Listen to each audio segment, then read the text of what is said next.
Salam Bapak Ibu sidang jemaat yang dikasihi di dalam Tuhan Yesus Kristus. Selamat merayakan Paskah pada subuh hari ini. Walaupun kita semua tidak seperti biasa melaksanakan ibadah subuh di pekuburan seperti biasa, tetapi dilaksanakan di rumah masing-masing. Tetapi sekalipun demikian, tidak menghalangi kita untuk tetap mensyukuri akan peristiwa kebangkitan Kristus dan boleh menghayatinya di rumah masing-masing sesuai dengan keadaan dan kondisi kita saat ini. Sebelum kita merenungkan bagian firman Tuhan untuk kita pada pagi hari ini, mari kita bersama bersatu dalam doa. Mari kita berdoa. Bapa kami dalam Tuhan Yesus Kristus, syukur dan terima kasih pagi hari ini kami dapat bersama-sama merayakan sukacita Paskah. Walaupun subuh ini kami tidak melaksanakannya di pekuburan Kristen, tetapi kami melaksanakannya di rumah masing-masing. Dan biarlah bagian firman Tuhan yang kami renungkan pada pagi hari ini sungguh-sungguh memberikan semangat dan kekuatan kepada kami akan peristiwa kebangkitan Kristus yang memberikan dasar dan pengharapan iman bagi kami sekalian. Dalam nama Tuhan Yesus Kristus kami berdoa. Amin. Firman Tuhan yang menjadi dasar renungan dan pemberitaan untuk kita pada ibadah subuh Minggu Paskah ini 12 April 2020 diambil dari Yohanes 20 ayat yang pertama hingga ayat yang ke-10 dengan judul perikop kebangkitan Yesus. Bapak Ibu sidang jemaat yang dikasihi Tuhan, peristiwa Paskah menyatakan kebenaran kuasa dan kemenangan Yesus Kristus atas kuasa maut dengan fakta bahwa yang pertama, batu penutup kubur sudah terguli, kubur yang kosong.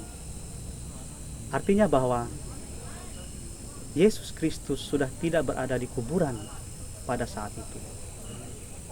Dan yang kedua, pakaian kematian telah ditanggalkan. Artinya ketika Maria dan para murid datang ke pekuburan pada subuh itu, mereka tidak menemukan mayat Yesus, tetapi melihat pakaian yang sudah tergeletak. Yang ketiga, fakta ini juga ingin memperlihatkan kepada kita bahwa Yesus telah bangkit. Dia tidak ada di kubur itu. Dia telah bangkit, yang menunjukkan bahwa dia benar-benar apa seperti yang dikatakan oleh kitab suci. Bapak Ibu sidang jemaat yang dikasihi dalam Tuhan Yesus Kristus, apa makna Paskah ini bagi kita?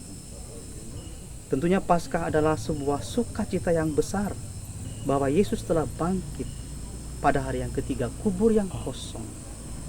Dalam Mazmur 16 ayat 10 juga mengatakan, Engkau tidak menyerahkan aku ke dunia orang mati dan tidak membiarkan orang kudus-Mu melihat kebinasaan.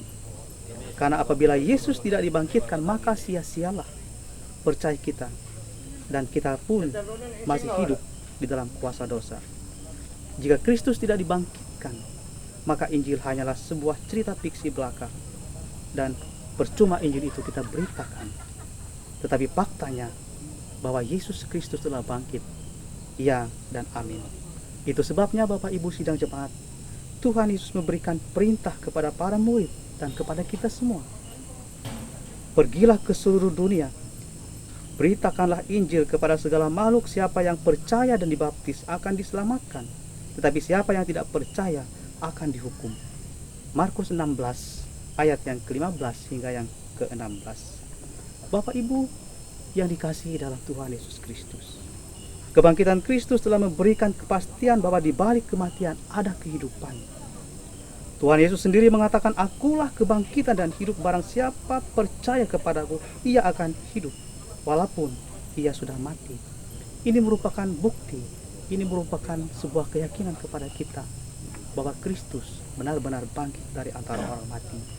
Oleh karena itu Bapak Ibu sidang jemaat yang dikasihi Tuhan, renungan penting bagi kita pada subuh ini adalah untuk memahami dalam perayaan Paskah ini.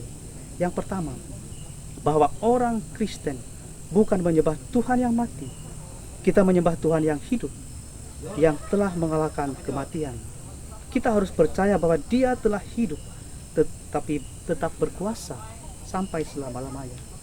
Yang kedua, Bapak Ibu sidang jemaat, melalui Paskah tahun ini kita diajak untuk semakin memperbaharui diri, tingkah laku, perkataan, pikiran, dan perbuatan kita ke arah yang lebih baik, ke arah yang berkenan kepada kehendak Tuhan, ke arah yang Tuhan inginkan dalam hidup kita untuk memaknai kebangkitannya.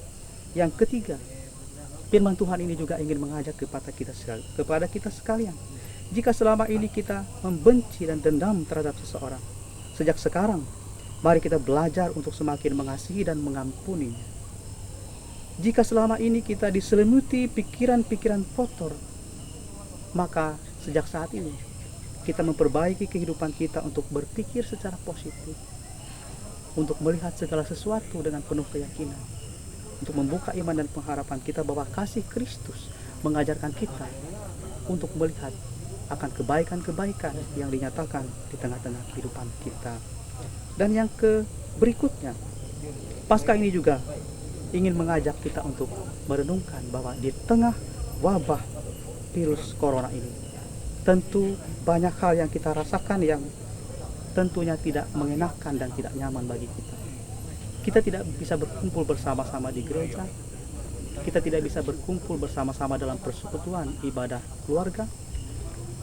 Kita punya keterbatasan dalam persekutuan bersama.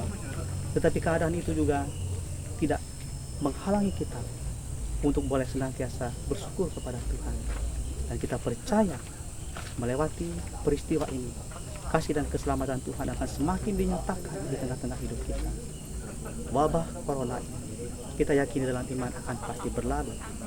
Badai corona ini akan berlalu dan kita percaya pemerintah kita, baik dari pemerintah pusat, pemerintah provinsi, pemerintah kabupaten, terus berjuang untuk menghadapi, menangani wabah virus corona ini.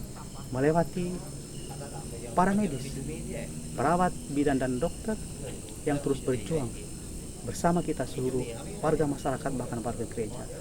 Dan biarlah melewati sukacita Paskah pada tahun ini, kita semakin dimampukan untuk bersyukur akan anugerah Tuhan, bahkan lebih mampu lagi untuk melakukan yang terbaik dalam kehidupan kita. Selamat merayakan Paskah, dan yakinlah bahwa janji Tuhan, berkat dari Allah akan senantiasa menyertai kehidupan kita dari sekarang ini sampai selama-lamanya.